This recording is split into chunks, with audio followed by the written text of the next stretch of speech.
अस्सलाम वालेकुम। कैसे हैं आप सब? आई होप बेहतर होंगे। जैसा कि हम सब उर्दू कवायद के बारे में भी पढ़ रहे हैं और कल मैंने पिछले वीडियो में आप लोगों को मैंने बहुत ही बेहतर तरीके से उर्दू कवायद के बारे में बताया था कि उर्दू कवायद किसे कहते हैं और उसके हिस्से के बारे में बताया था कि मैंने उर्दू कवायद के 5 हिस्सा होते हैं। ठीक, आई होप आप लोगों ने अब तक इतना बहुत ही अच्छे से प्रिपेयर कर लिया होगा। सो आज मैं आप लोग को वीडियो में पूरे पहले पिछले वीडियो में मैंने फर्स्ट को बता दिया था उर्दू कवायद के पहले हिस्से का, जिसका नाम था उर्फ़े हिज्जा। ठीक है, जैसे कि यहाँ पे लिखा है मैंने कि इल्म हिज्जा में पहला था और हरफ़े हज़्ज़ी। ठीक है, तो अब उसमें हम अब उसके पहले को बता दिया मैंने 4 जो बचे, 4 उसके भाग है, उसको मैंने आज पूरा डिटेल में तरीके से आज बताने की कोशिश करूँगी। तो जो पहला मैंने बताया था कि इल्म हिज्जा किसे कहते हैं, किसी भी ज़बान को बोलने के लिए जिन छोटे छोटे अल्फाज की हमें ज़रूरत पड़ती है, किसी भी ज़बान को बोलने के लिए जो छोटे छोटे अल्फाज हैं जिसका हमें ज़रूरत पड़ता है, उन अल्फाजों के, ठीक है, उन अल्फाजों के जुमलों को जिस अल्फाज से बने होते हैं उसे हम क्या कहते हैं, इल्म हिज्जा कहते हैं। ठीक है, इतना तो क्लियर हो गया था। अब दूसरा जो हमारा है वो है इल्म शर्फ। तो इल्म शर्फ किसे कहते हैं, तो इल्म शर्फ में हमारा आता है, दूसरा है हमारा इल्म शर्फ में अल्फाज। ठीक, अब अल्फाज के बारे में हम यहाँ पढ़ेंगे कि अल्फाज किसे कहते हैं। अगर कोई अल्फाज है तो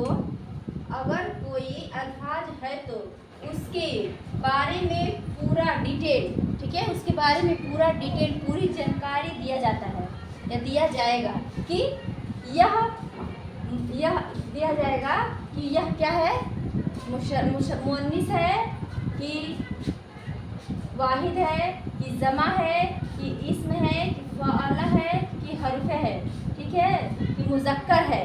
ठीक है, मैं एक बार फिर से रिपीट करती हूँ। अगर कोई अल्फाज है तो उसके बारे में पूरा डिटेल पूरी जानकारी दिया जाता है या जानकारी दिया जाएगा कि वह क्या है, मुज़क्कर है कि मुअन्निस है कि वाहिद है कि जमा है, ठीक, कि इस्म है कि फ़आला है, उसके बारे में पूरा डिटेल दिया जाता है। जिस अल्फाज में दिया जाता है उसे हम क्या कहते हैं, अल्फाज कहते हैं।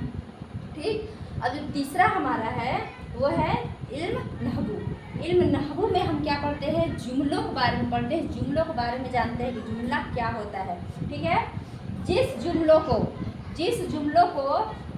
किस तरह जोड़ना है, ठीक, किसी जुमलों को किस तरह से क्या करना है, जोड़ना है या किस तरह से अलग करना है, दोनों है इसमें, किस तरह से जोड़ना है किस तरह से अलग करना है, जुमलों को क्या करना है उसके तरतबियत के बारे में बताया जाता है। ठीक है, तरतबियत देता है या फिर उसका देना क्या कहलाता है, जुमला कहलाता है, जो इल्म नहवू के हिस्से में आता है। अब हमारा जो है ये चौथा है, चौथे में क्या है, इल्म अरूज। ठीक है, यहाँ पे देख सकते हैं आप इल्म अरूज। ठीक है, जो इल्म अरूज, अब ये जो हमारा है इल्म अरूज में क्या आता है, अशआर आता है। अशआर के माने होते हैं अगर कोई अशआर कही गई हो तो, ठीक, अगर कोई अशआर कही गई है तो उसका जो कहने का तरीका है कितना वजनी है, जो हम कहते हैं या जो कहा जाता है जो अशआर, उसका कितना वो वजनी है। ठीक, यानी कि किस तरह से पहचान पाएंगे कि वह किस लेवल का है, कैसे पहचान पाएंगे कि वो किस लेवल का है, उसको हम क्या कहेंगे, इशार कहेंगे। ठीक है, अशआर कहेंगे।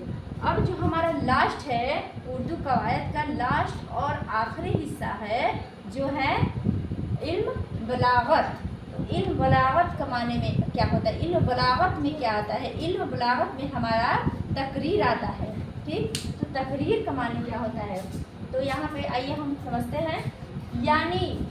यानी हम जो कलाम कर रहे हैं, ठीक है, जो कलाम कर रहे हैं वो किस, ठीक है, जो कलाम कर रहे हैं वो किस तरह लोगों के सामने आता है, ठीक है, लोग उसके सामने कैसे हम लोगों का सामने उसको रखें, कैसे उसके सामने हिंदी बोलेंगे प्रदर्शित करें, ठीक है, प्रदर्शित करें कि लोग उसको क्या करें, पसंद करें, ठीक, उसके सामने कैसे हम रखें ताकि लोग उसे पसंद करें, हमारे कलाम को, ठीक है, पसंद आए, लोग हमारे कलाम से मुतासिर हो और उसको उस इल्म की तकरीर को क्या कहते हैं, तकरीर कहते हैं। इल्म बलागत के हिस्से में आता है, उसे हम तकरीर कहते हैं। एक बार फिर से मैं रिपीट कर दूँ यहाँ पे, यानी हम जो कलाम कर रहे हैं वो किस तरह लोगों के सामने रखे ताकि लोगों को पसंद आए, ठीक, लोगों को इस तरह से सामने रखे कि लोगों को पसंद आए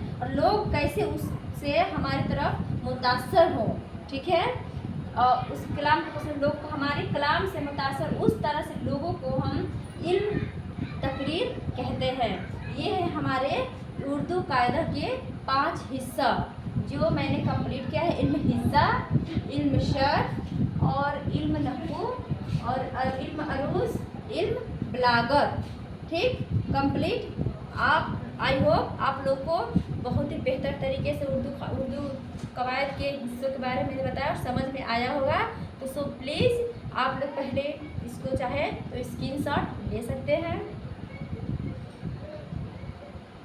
ठीक है।